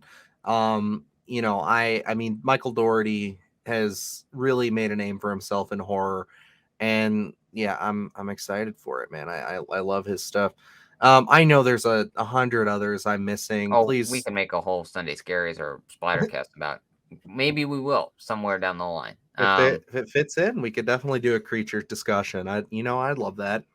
I think the only other one I mentioned it again in the examples. I think Annihilation was well done as well. I think Oh just yeah, the the bear. screaming that they kind of melded in was another very unique take on a creature that you don't really see. So just the appearance and then the audio, because a lot of these they don't really make use of audio. It's more so the visual standpoint. So Annihilation, I think, gets bonus points for that because the screaming from that creature throughout that entire scene is just so unsettling and it just puts me off so much. No, I get you. And I'm just gonna throw this out there. It's not a very unique creature. It's one that we, it's a real fear. It is something that we have to deal with in our reality. Maybe slightly exaggerated here, but a movie that I champion and do love, and we will be discussing maybe sooner rather than later, is Rogue. Yes, I To me that is the quintessential crocodile film. I know that everybody kind of has their picks, but for me, I think that movie has such a higher level of quality than some of these other ones. And I mean, it's the director of Wolf Creek. It's like he does a lot of things in there. He knows how to shoot with the CG and the practical effects to really make that a terrifying beast. And yeah. it's a fantastic movie. That's So one I have to Rogue from revisit because I remember 2007. we did that for I think it was a by admission. And I remember not being disappointed in that film. I had my reservations going in, but I was pleasantly surprised by that film. So definitely one we're going to have to revisit. And maybe another one that we can throw in here before we move on was a Splattercast episode where I was pretty pleased with Abominable. Yes, Abominable, very good. I don't think there, maybe that there are a lot of Yeti films out there, Abominable Snowman kind of films that maybe I'm just not privy to because some of them are so horribly done. But I think we're really due for a great kind of uh, Abominable sort of film like He that. needs to Bigfoot needs to come back to the big screen, is what you're Yes, trying to say, and I agree with you 100%. Bigfoot's big comeback. Maybe one day that'll be a Sunday Scaries title. That would be so heartwarming to me to have a big budget Bigfoot movie coming in. So I really champion that you get to use that as a title. That would You be that would know, make me very happy. let's pitch it right now. It's a sequel to Beast. Idris Elba's back, taking on another big creature. It's Bigfoot this time.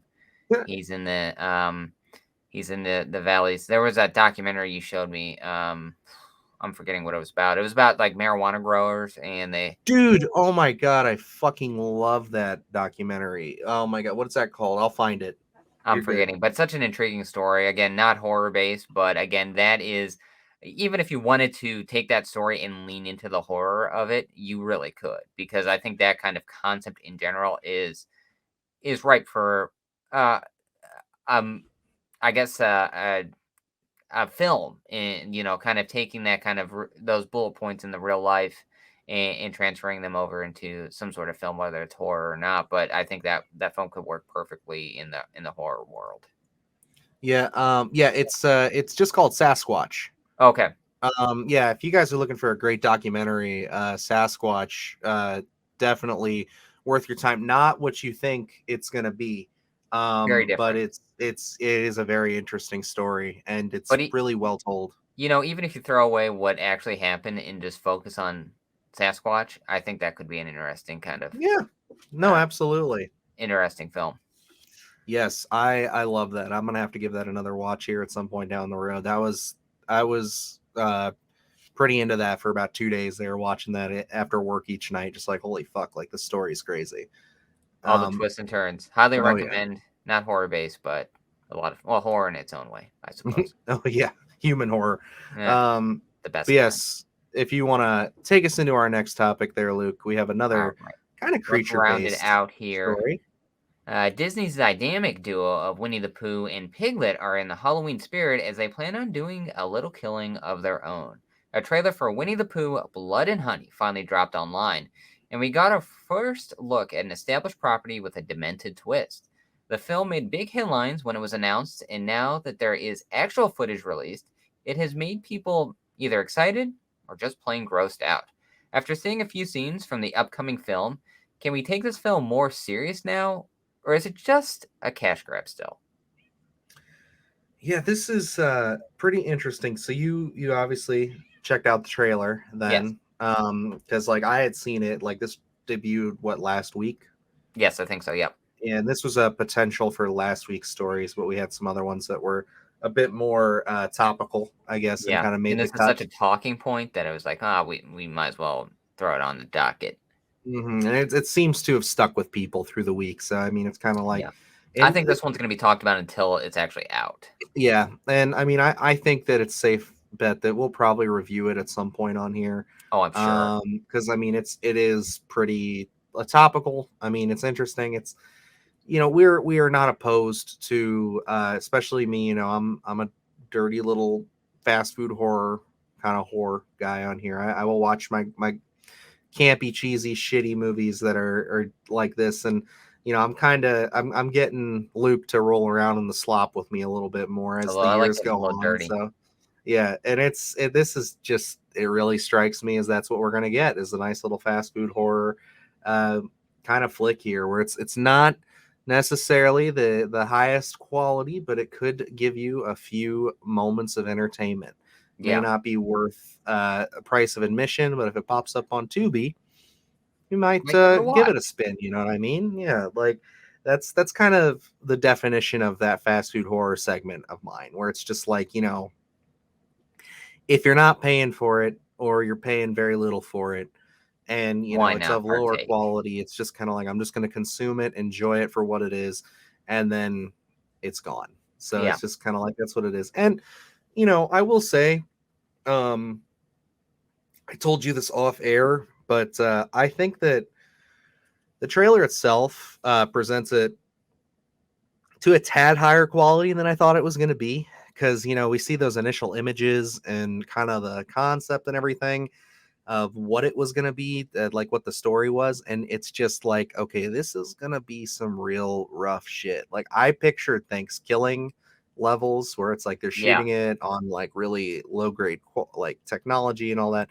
But it looks like there's a little bit more money behind it than I thought. Not much, but it's at least trying to do some stuff, and I think it could be watchable.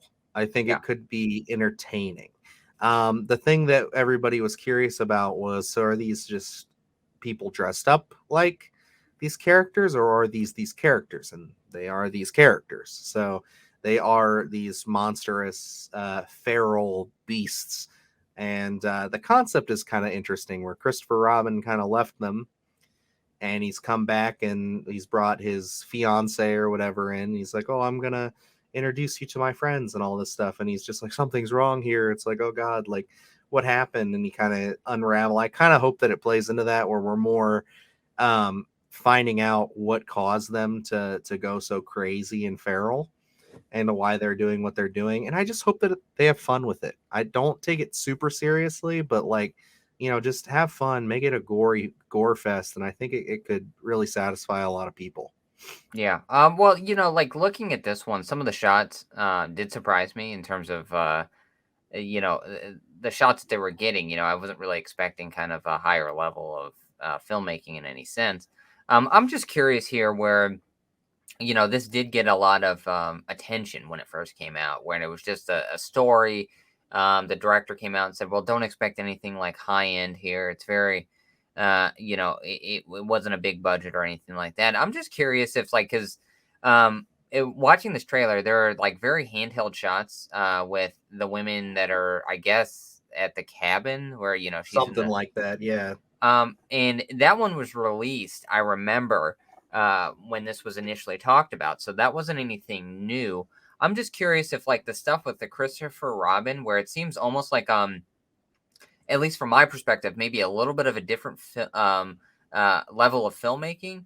Was that like after the buzz of this, where did someone give them money and say, okay, go back and kind of, where we were kind of talking of maybe this guy spitballing of, Christopher Robin left them, so they became feral, and then he came back and trying to tie in the actual story in terms of where the lore is, instead of them just these slashers having, a Winnie the Pooh mask and a piglet mask on. I'm just curious if like those shots were created after the fact to say, no, tie this in, live up to what you had just said in this interview, so then we can kind of really play with the cheekiness It of kind of doing the demented twist, because it almost does feel like different tones of when we're in the cabin. It really feels low grade, where it's outside, where we see the was it 100 Acre Woods or thousand, I don't know it's what like it the is, but Thousand Acre Woods or whatever. Thousand Acre Woods, where we see that sign and everything in the shot of the cabin. It really does feel like a very different, higher end of an establishing shot, rather than the stuff that we actually see inside. No, I agree with you on that. That's a very astute observation, my friend. That yeah, it would not surprise me if there was even if it wasn't like a financier who was just like, "Oh, here's some more money, go do this." But even just the team that had it, maybe they were like, "Okay, let's take a step back here because this got way more attention than we thought it would." Yeah, So like, let's actually try to really bring some quality to it here. And I mean, if that's the case, then good for you guys. Like, then try to make something, because this could easily turn into like a cult hit oh if yeah, certainly. it's even got like a little bit more attention to it. It's just like, I think that we as an audience have grown to expect concepts like this kind of, they're just garbage. They're just like Yeah, that kind of throwaway. Um, Again, we're just kind of doing this because we can, and that's what I think a lot of the criticism was early on with this. Was a lot of people were just like, yeah, the rights lapsed for Winnie the Pooh, so someone was just like, yeah, I'm gonna do this. But if they actually are passionate and they want to do something right, then go for it. I mean, like, it doesn't really matter how little money you have. They clearly have enough money to make a movie, yeah, so it's like, in a movie with some quality. So it's like, you just have to now take the time to figure out exactly how to make the movie quality without, needing millions of more dollars. yeah, It's like fucking Evil Dead was made for less than $1 million. You know what I mean? Like, initially. So it's one of those things where it's like, that movie is timeless. And it's just like, you can do it. You just have to, put your heart and soul and everything you got into it. If yeah, they want to put all that into Blood and Honey, go for it. I hope it works out for you. But yeah, I'm intrigued. This trailer definitely has me on board a little bit more. But again, I'm not going to sit here and say that this is going to be anything of quality other than just I'm surprised at we got over what I was expecting. Yeah, where it's like, this isn't Black Phone Barbarian levels of, gonna be horror, but it could be a surprising, um, quality-wise in terms of what we thought we were gonna get. And this could be intriguing. This could be a very intriguing lesson for a lot of people where maybe Blood and Honey isn't really gonna be that kind of iconic horror property. Maybe it finds a cult following, down the line somewhere, but, this could be very intriguing in terms of the buzz that this set where uh, there was so much buzz on just the actual concept alone that maybe this guy's a great filmmaker, but he just doesn't have the money to actually make like the film that he wants to make. So use a concept like this. It's going to get the buzz. It's going to get eyes on it, and then his next film maybe becomes even bigger. And then he gets to Mhm. show his potential. So I think that's very intriguing in terms of kind of using new media to your advantage to kind of get, because that news story was picked up everywhere. Even non-horror sites were commenting on Blood and Honey because it was Winnie the Pooh gone bad in a sense. So I think this is a very intriguing way to kind of show how to get your content to go viral, and maybe then kind of um, go back and fix it up a little bit. So I'm intrigued to see what they're going to do here. Do I think this is going to wow me? No. I could probably put it on and kind of lightly watch it. If I see anything that's very interesting, then maybe I'll give it a hard watch. It's an intriguing concept. I mean, I'm more intrigued now than I was when we initially talked about it because I had written it off completely. But with the trailer, I'm intrigued with the stuff outside of the cabin. And again, where I go back to, you could easily have filmed that with separate actors going back and doing all exterior shots. Yeah, So it I could mean, be very different. I'm very interested to watch the movie and see if you're right about that. If like most of the movie takes place with two groups, Yeah, and then they paid for those other actors to come back or whoever's left because maybe a few of them get picked off, so it's only one actress they had to call back, yeah, and then they kind of mold them together. It'd be interesting. It yeah. would be a smart move for them if With all that's with all the production the stuff that case. we handle on Splattercast, you never know what's gonna take place to get an actual film to be made. So that's not out of the realm of possibility. I'm intrigued. I don't think there's a release date on this. It just said it is coming. So um, time will tell. To be announced. I We'll think probably do a probably review on spring this. next year. Spring Yeah, next year it'll be hitting VOD probably. we'll see what happens. But that It'd wraps be us up in. here for the news. Oh yeah, no, we're wrapping it up on the news, and we get to go to my segment now, which I do have a little thing. I'm so curious to see if you heard about this. Just a little disclaimer. With everything going on with Barbarian, I didn't really get a chance to make a graphic. I mean, I had a chance, I just forgot because sorry. But at the end of the day, here, I wasn't really thrilled with my graphic from last week. So next week's Splattercast, I will have that all worked out and stuff like that. Just I want to make sure that it's nice and cohesive, and we're still working out the kinks on some of that. So this one is just going to mostly be coming from the horse's mouth, but I will do some screen sharing to show some of the content because this is pretty exciting for Luke. So without further ado, it's time for this week's Scorecast. The top of the world, fabulous 1340 KAB, Antonio Bay. So yes, we are here now discussing what's going on in the world of horror. Two major topics, I would say. I got a couple things I can mention. One of those things being that it was announced that Beast, the film with Idris Elba punching the lion that we reviewed, that got pretty favorable reviews from us. It was definitely a fun time. Is going to be hitting us on Blu-ray. No 4K announcement, as I kind of expected with that, in December. So we will be getting it. No specific date yet, but they do say that it is coming to us in December. So we have that to look forward to. I am definitely going to be picking that up at some point. Maybe not right away, but once I can get it for a good deal, it would be something that I feel I'd throw on every once in a while. Were you weren't surprised that we weren't getting a 4K? I just feel like with the visual aspect of the CGI lion that we would have gotten a 4K. it's just not with it being, who's putting this out. It wasn't a small film, was it? It's not a terribly small film. It's Universal, but like with the drawback of physical media, it's just one of those things where it's like I feel like they don't see this as Money a maker. lot of value of putting that out in 4K. Yeah. Yeah. But another thing that we're getting here, something that we didn't necessarily get to touch on here. I know we discussed maybe going to see it, but I mean, just with kind of the limited access we have here in Ohio where we're at, this was kind of just bouncing around. But Bodies, Yes. which got favorable reviews, is coming to us on the 18th of October. So that one I am interested in seeing. You might get us back on here talking about it when we can get around to Maybe we'll get watching a it. review. Yes, and that is going to be getting a 4K.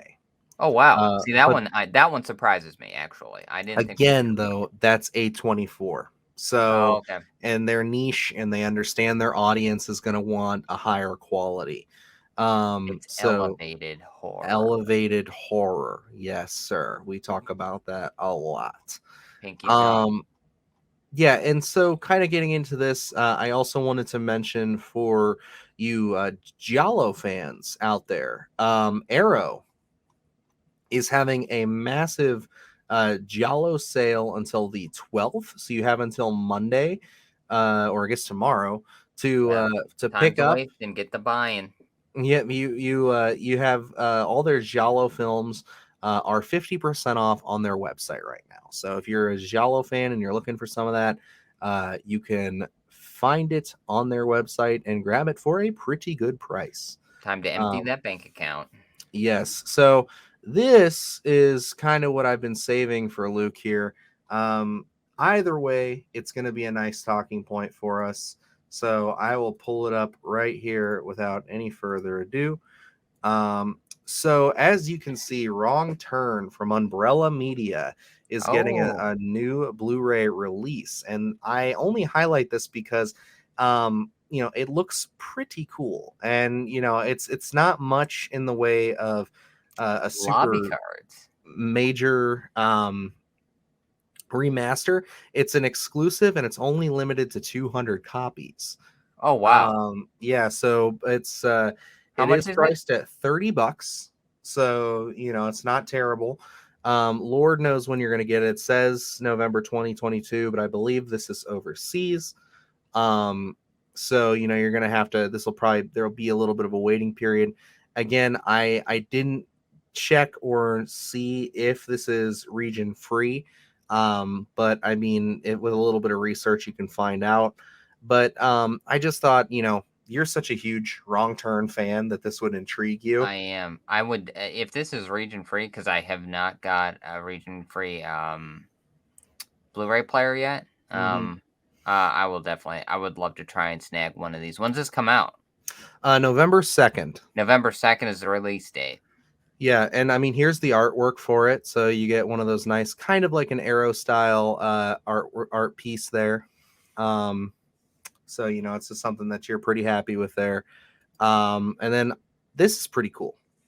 It comes with a collectible 35 millimeter frame. So you get a little piece of the Oh, that is nice. 35 millimeter print. I always love when they do stuff like that. It's Yeah, a nice little incentive for us horror fans. that's Um, not a bad price either for that. no, it's not. And I do fear that it is probably going to be region locked. But I think I don't know. Umbrella, I had what was it? Road Games was from Umbrella, I believe, and so was my initial copy of The Blob before Scream Factory released it. Were all from Umbrella, and they all played region free. nice, nice. But yeah, you also get that collectible poster behind you there. So I mean, it's a pretty good deal, man, for a really cool horror flick. And then you can see the extras over here. So we're getting, obviously you're getting your 35 millimeter frame, lobby cards, poster, custom O-ring art. So I mean, obviously it's the art that's there. But Beware the Woods: The History of Rural Horror, a video essay by author and film historian Lee Gambin. So, that's definitely interesting. It's probably going to be maybe a 30-40 minute documentary there. You also get yourself an audio commentary with Robert Schmidt and star Ezra Eliza Eliza Dushku and Desma Harrington. My bad.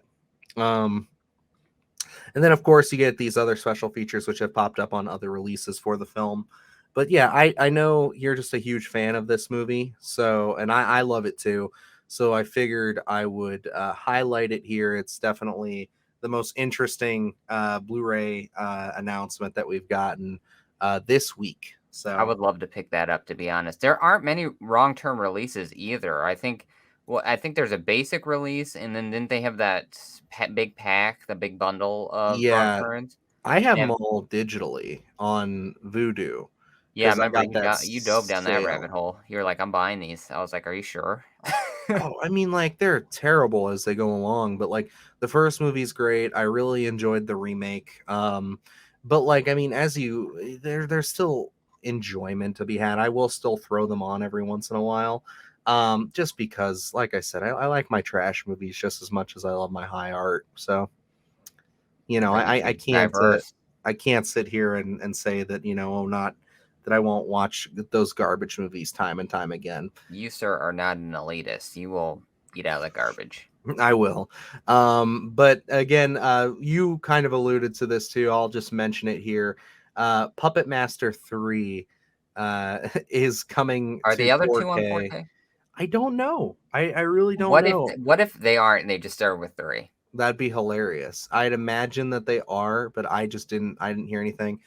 But yeah, I just Puppet don't remember Master. ever seeing a Puppet Master pop up on 4K, other than what The Last Reich or whatever it is. I know that had a 4K release, but that was a newer film, so I don't remember ever seeing the other 2, but they would have to be. I don't see why you would just release 3, but I'm who looking knows? right I don't even know why now. you would release 3 on 4K anyway.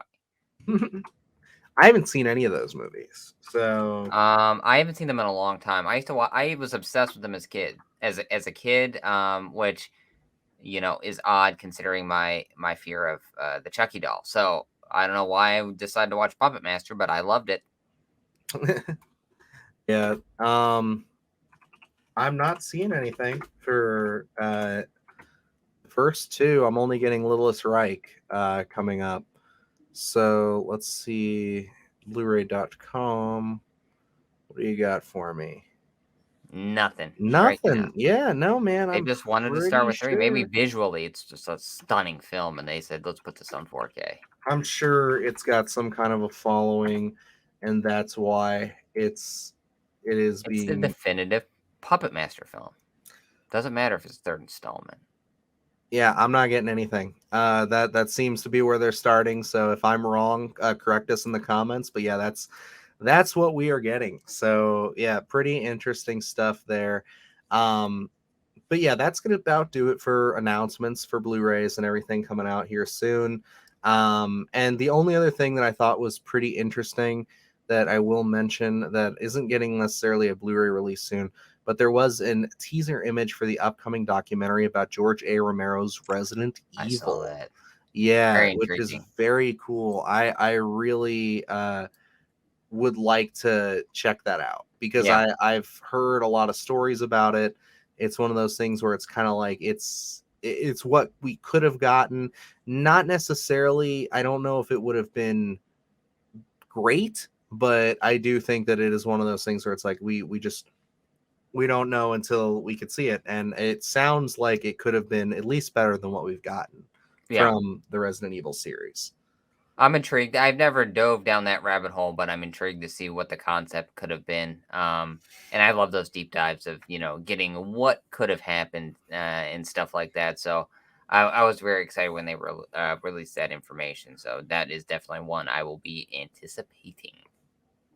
And I will mention that just for this week's releases, a couple of big ones that we talked about in the past.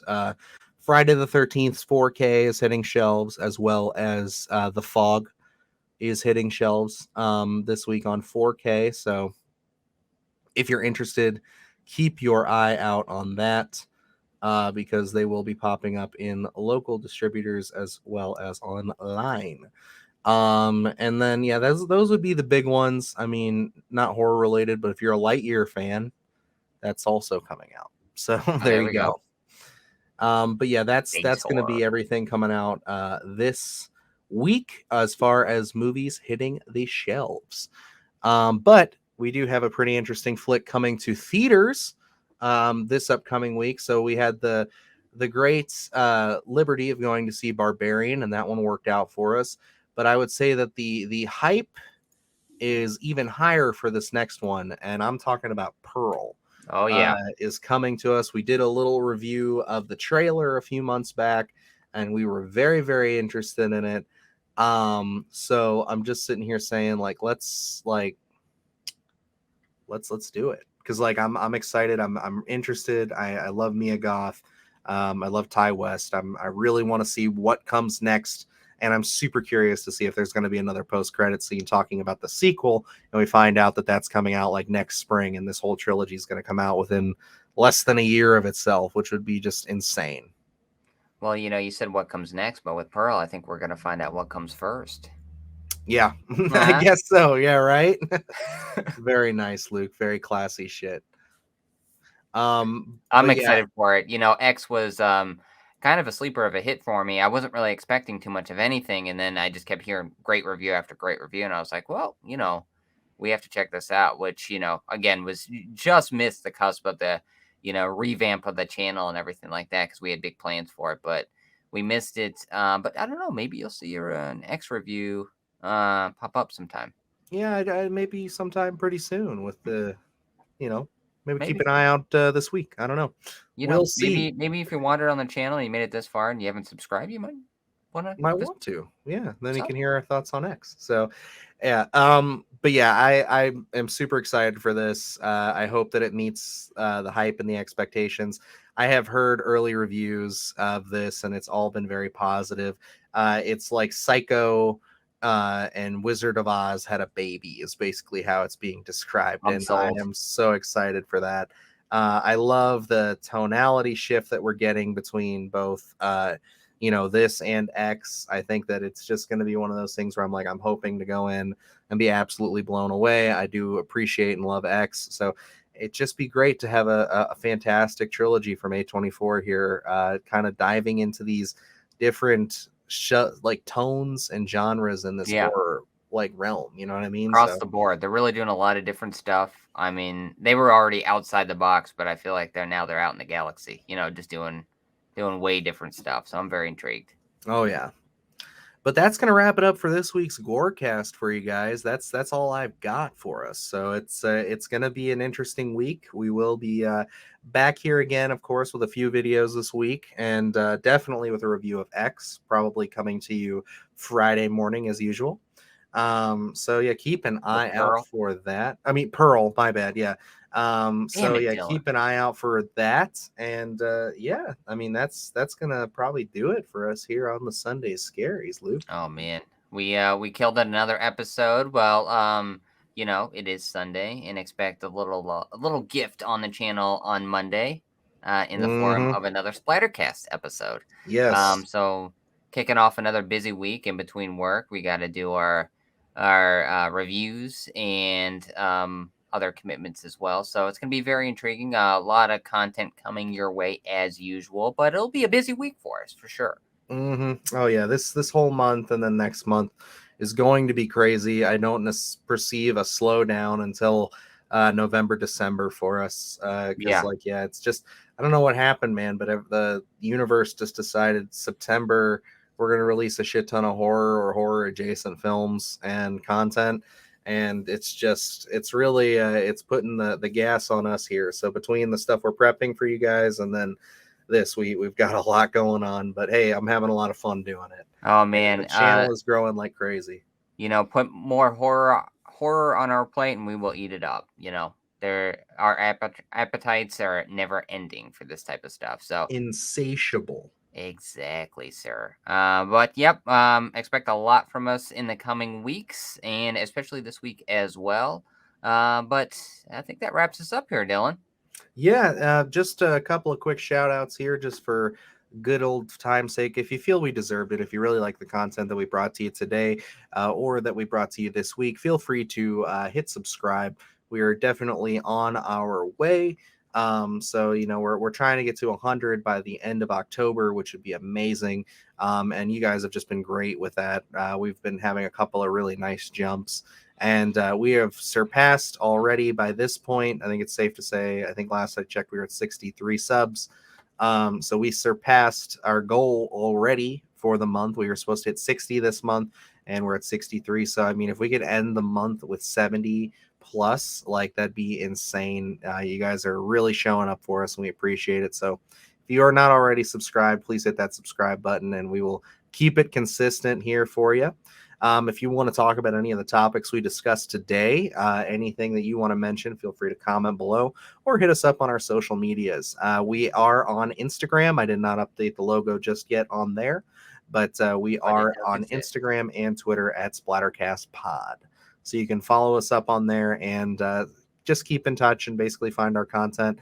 And we're always keeping the conversation flowing and going on there. So other than that, like Luke said, we do have an episode of Splattercast coming out this week, and I thought that it was a really fun one.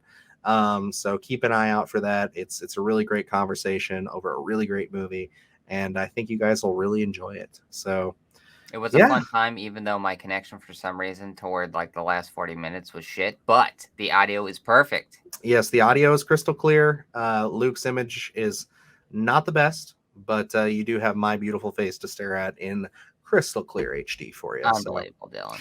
I'll stare at you all day. I don't care how my connection is. There you go. But yeah, that's going to about wrap it up for us here, guys. So Luke, you want to take us out? Oh, yes. Well, thank you for letting us take you on this journey of horror, blood, and guts, coffee and carnage, maybe, getting your work week started. So, stick with us throughout the week. We'll be dropping gifts all week on the channel. But until then, I'm Luke Janesco. And I'm Dylan Newell. And friends, stay scared.